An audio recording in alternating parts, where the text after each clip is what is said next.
It is also extraordinarily lucrative and genuinely important, the kind of work that makes banking systems faster and more accessible for people who have historically been locked out of them.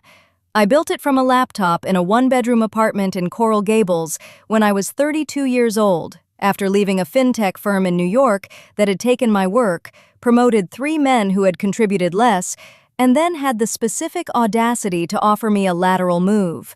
I said no thank you and started my own company. For 9 years, I told my family I worked in marketing consulting, not because I was ashamed, because I understood, with the clarity of someone who had grown up in the Ortega household, exactly what would happen if they knew. My family loves me in the particular way of families where love and unsolicited career advice are indistinguishable from each other. My father spent 30 years in construction and believes that concrete things, buildings, roads, things you can touch, are the only legitimate form of work. My mother believes the most important thing a woman can accomplish is a family that eats together on Sundays.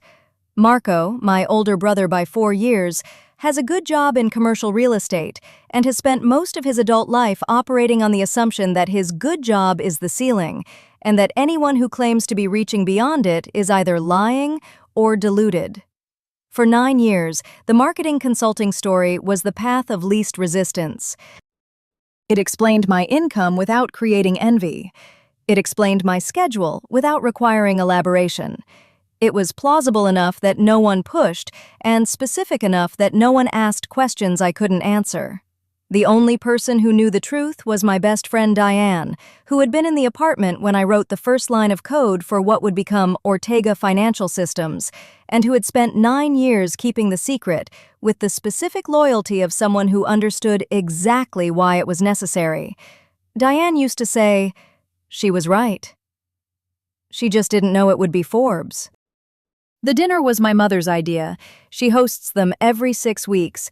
Mandatory attendance, non-negotiable menu, the specific social architecture of a woman who believes the family that eats together does not drift apart. I have not missed one in 11 years, which says something either about my relationship with my mother or about the quality of her arroz con pollo. Marco had been going through a difficult stretch professionally, a commercial deal that had fallen through, a client relationship that had gone sideways. He arrived that evening with the energy of a man who needed to feel competent in relation to someone else, and I was the obvious candidate. It started subtly. It usually did. Quote 6. He said, marketing thing the way you say something when you want to communicate that it is not a real thing. Quote 7. Quote I said. Quote 8. Quote. Quote 9. Quote. He nodded slowly, the nod of a man storing information for later use. Later use came after the second glass of wine, when my aunt asked how my work was going, and Marco answered before I could. Quote 10, he said to the table. Quote 11, low overhead, like I was selling candles from my kitchen. I cut my chicken. My mother looked at her plate. My father nodded at something on the television that had been muted since dinner started. Quote 12 __. Marco continued, now fully in the mode he got into when he'd identified a monologue worth delivering, is that you have to know when to pivot. The market changes. What worked 5 years ago doesn't work now. He looked at me directly. I'm just saying that at some point you have to admit when something isn't working. 17 people at the table. I could feel them deciding whether to look at me or at their food. My cousin Raphael, who was 23 and had never had a job that lasted longer than 18 months, nodded seriously. I put down my fork, picked up my glass, thought about saying something, thought about not saying something. What I thought about most was the Forbes email sitting in my inbox, which I had read 3 times on my phone in the parking lot before coming inside, and which I had decided, in the way you decide things in parking lots before family dinners, to say absolutely nothing about tonight. Marco picked up his glass and smiled, proud of himself. I smiled back. You're probably right, I said. He nodded, satisfied, moved on. I had been practicing that smile for 9 years. The Forbes piece went live on a Thursday morning. I knew it was coming. I had done the interview 6 weeks earlier, reviewed the draft, approved the final version. I had not told my family it was coming.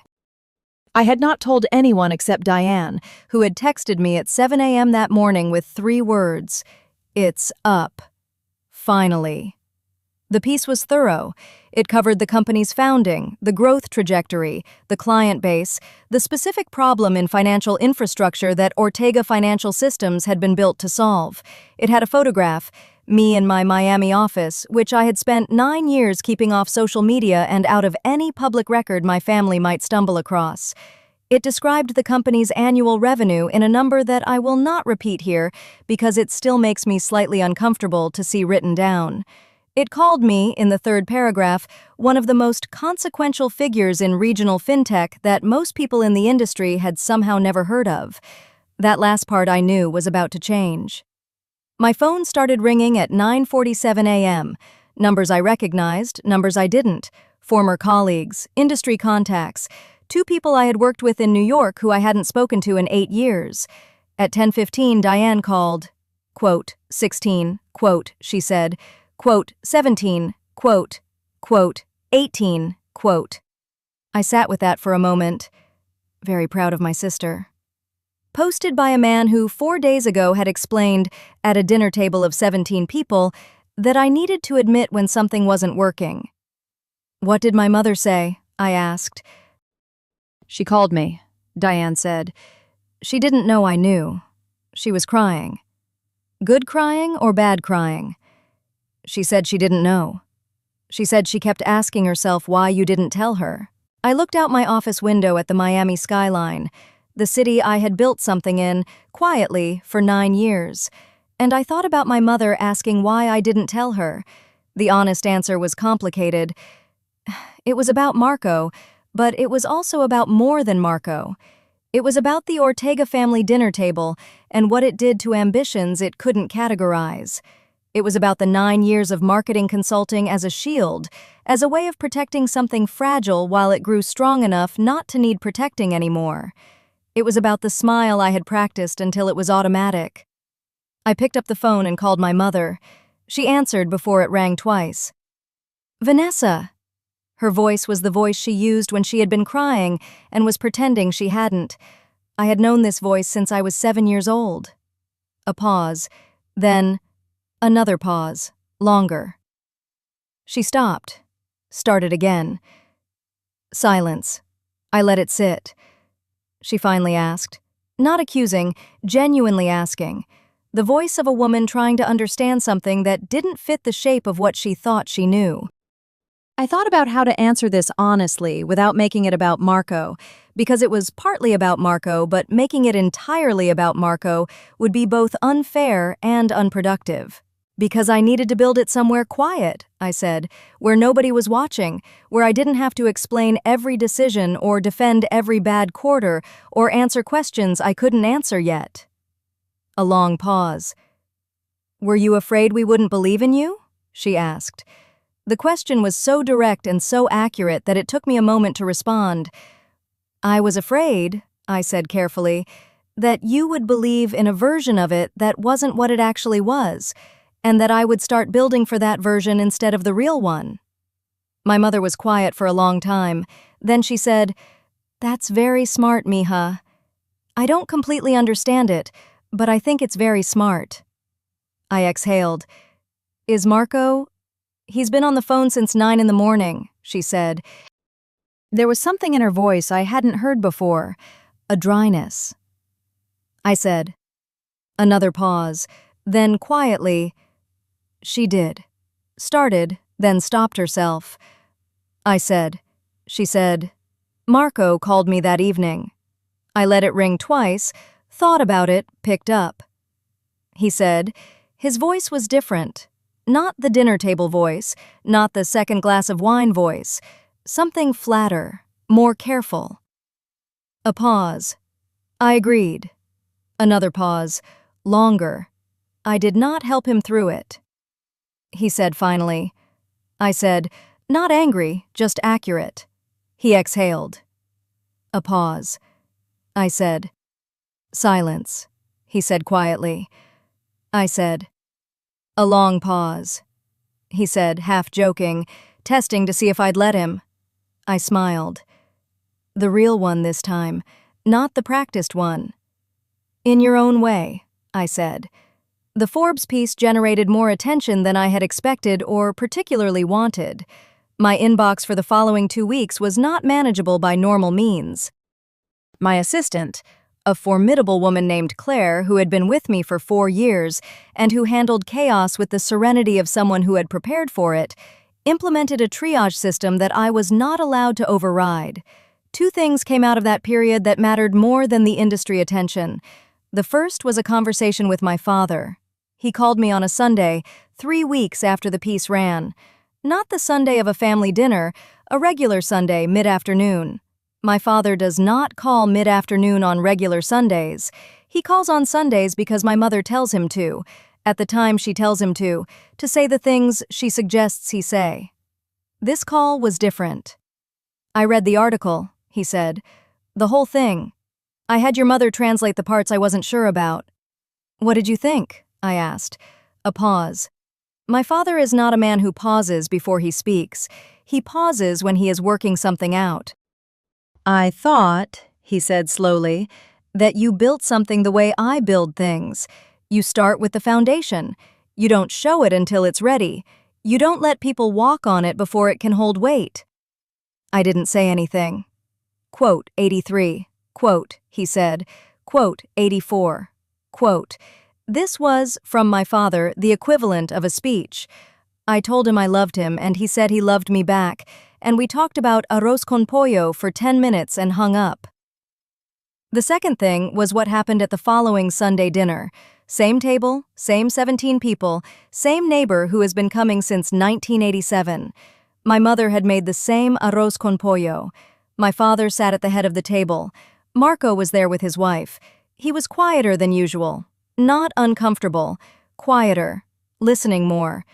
At one point, my cousin Raphael started talking about a business idea he'd been developing. An app, something about restaurant reservations, the kind of early-stage thing that needs encouragement more than evaluation. Marco started to open his mouth. He stopped, looked at me, looked back at Raphael. Tell me more about how it works, he said. I cut my chicken, said nothing. Some things don't need to be said out loud. I am 41 years old, and I spent 9 years building something real in a silence I chose and maintained and would choose again. I want to tell you why, and then I want to tell you the one thing I would do differently. The silence was not hiding. That's the distinction I need you to understand. I was not ashamed of what I was building. I was protecting it. Early-stage work is fragile not because it's weak, but because it hasn't yet developed the external evidence that allows other people to believe in it. Before the evidence exists, you are entirely dependent on the belief of the people around you. And if the people around you have a fixed idea of what you are and what you're capable of, their disbelief doesn't just hurt, it can redirect you. You start explaining instead of building. You start defending instead of deciding. You start measuring your progress against their expectations instead of against the actual work. I built in silence because I needed my full attention on the company and not on managing my family's understanding of it. That was the right decision for me, at that stage, with those people. What I would do differently is smaller than you might expect. I would have told my mother sooner. Not the details, not the revenue, not the clients, not the thing that Marco would have turned into a dinner table referendum, just the shape of it. Just enough so that when Forbes ran the piece, she didn't have to ask herself why I hadn't trusted her. She deserved better than finding out from the news. Everyone else found out exactly when I was ready for them to find out. That timing was mine. I don't apologize for it. Build in whatever silence you need. Protect the thing while it's fragile. Let it get strong enough to speak for itself. And then, when it does, let it. Tell me where you're watching from today. And if you've been building something that the people around you don't see yet, keep building. The evidence is coming. Let it arrive on your timeline, not theirs. Thank you for being here. Vanessa Ortega, Miami, Florida.